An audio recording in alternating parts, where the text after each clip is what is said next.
ప్రభుత్వ కమిటీతో RTC JAC జరిపిన చర్చలు విఫలం కావడంతో రాష్ట్ర వ్యాప్తంగా ఆర్టీసీ బంద్ మొదలైంది. ఉమ్మడి ఆదిలాబాద్ జిల్లాలో ఆర్టీసీ సమ్మె కొనసాగుతోంది. అర్ధరాత్రి నుంచి కార్మికులు సమ్మెలోకి దిగారు. ఉమ్మడి జిల్లా వ్యాప్తంగా 6 డిపోలు, 641 బస్సులు, 1946 మంది ఉద్యోగులు డిపోలకే పరిమితమయ్యారు. దాంతో జిల్లాలోని ప్రయాణికులకు కష్టాలు మొదలయ్యాయి. తమ సమస్యలను పరిష్కరించాలంటూ కార్మికులు డిపోల ఎదుట ఆందోళనలు చేపట్టారు. తమ డిమాండ్లను ప్రభుత్వం వెంటనే అమలు చేయాలని కోరుతున్నారు. మరింత సమాచారాన్ని మా ప్రతినిధి శ్రీనివాస్ అందిస్తారు.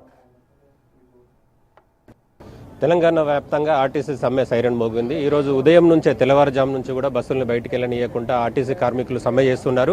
దీంట్లో ఉమ్మడి జిల్లా ఆదిలాబాద్ వ్యాప్తంగా కూడా ఉన్న 6 డిపోలలో బస్సులు బయటికి వెళ్ళనీయకుండా కార్మికులు సమ్మె చేస్తున్నారు. వాళ్ళు పలు డిమాండ్లపైన ఈరోజు సమ్మె సైరన్ మోగించారు. దానికి సంబంధించి మనతో పాటు ఆర్టీసీ కార్మికులు ఉన్నారు. వారిని అడిగి తెలుసుకునే ప్రయత్నం చేద్దాం. చెప్పండి, ఆర్టీసీ సమ్మె ఎలా సాగుతుంది? మీ డిమాండ్లు ఏదైతే కూర్చున్నారో కమిటీతోటి వాళ్ళు మీతోటి ఎలాంటి స్పందించారు? ఇప్పటి వరకు ఎలాంటి స్పందన లేదు. ఆర్టీసీ కార్మికులకు రావాల్సిన 2 PRCలు పెండింగ్ ఉన్నాయి. ఆర్టీసీని గవర్నమెంట్లో విలీనం చేస్తా అన్నారు, ఇప్పటి వరకు దాని మాట చెప్పడం లేదు.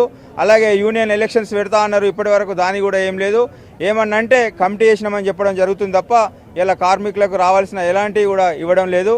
ఇవాళ మహాలక్ష్మి పథకం పెట్టి మహాలక్ష్మి పథకానికి ఇలా ఆర్టీసీ కార్మికులే చేపట్టి సక్సెస్ అయినామని చెప్పేసి మీటింగ్లలో చెప్పుకోవడం జరుగుతుంది. డ్రైవర్ కండక్టర్లు చేపట్టి ఇలా ఆర్టీసీ చేపట్టే ఇలా మహాలక్ష్మి పథకం సక్సెస్ అయిందని చెప్పడం జరుగుతుంది తప్ప ఇవాళ ఆర్టీసీ కార్మికులకు మాత్రం ఎలాంటి లాభం చేయడం లేదు.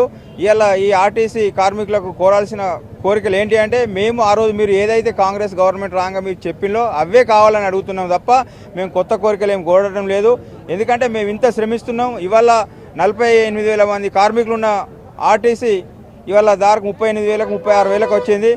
అదే కార్మికులతోని ఇలా అంతకన్నా ఎక్కువ చేస్తున్నాం.